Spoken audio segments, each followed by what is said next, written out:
സംബന്ധിച്ച് ഒരുപാട് സന്തോഷമുള്ള ദിവസമാണ്.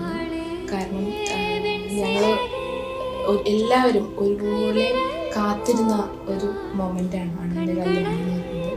അപ്പോൾ എൻ്റെ കല്യാണത്തിന് ശേഷം ഒരുപക്ഷെ ഏറ്റവും കൂടുതൽ എനിക്ക്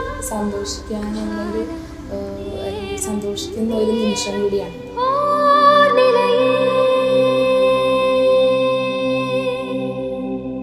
ചേട്ടനെ പറ്റി പറയുകയാണെന്നുണ്ടെങ്കിൽ എല്ലാത്തിനും മുന്നിൽ നിന്ന് നമ്മളുടെ എന്ത് കാര്യത്തിനും സപ്പോർട്ട് വേണം എല്ലാവർക്കും.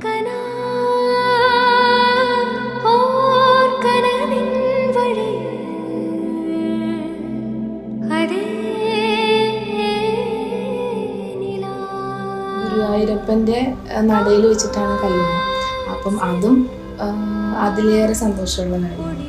അപ്പോൾ അത് അമ്മയുടെ ആഗ്രഹപ്രകാരമാണ് ഗുരുവായൂരപ്പൻ്റെ നടയിൽ ഉള്ള ഒരു വിവാഹം എന്ന് പറയുന്നത്. അപ്പം അതുപോലെ അച്ഛനാണെങ്കിലും അമ്മയ്ക്കാണെങ്കിലും ഹോൾ ഫാമിലി ഭയങ്കര സന്തോഷത്തിലാണ്.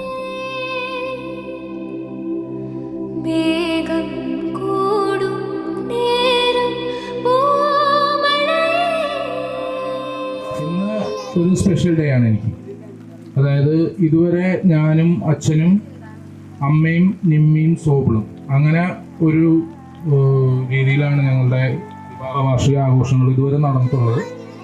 അപ്പോൾ ഇന്ന് അതൊരു പുതുമയായി എന്ന് പറഞ്ഞാൽ ഇന്നൊരു എൻ്റെ വിവാഹത്തിൻ്റെ തലേ ദിവസവും അതോടൊപ്പം അച്ഛൻ്റെ അമ്മയുടെയും 41ാമത് വിവാഹ വാർഷികവും കൂടിയാണ്. ഈ ഒരു അവസരത്തിൽ എല്ലാവിധ ആശംസകളും ഞാൻ അച്ഛനും അമ്മയ്ക്കും നേരുന്നു. അതോടൊപ്പം ഇവിടെ എല്ലാം വിളിച്ച് എത്തിയിരിക്കുന്ന എല്ലാവർക്കും താങ്ക്സ്.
കണ്ണു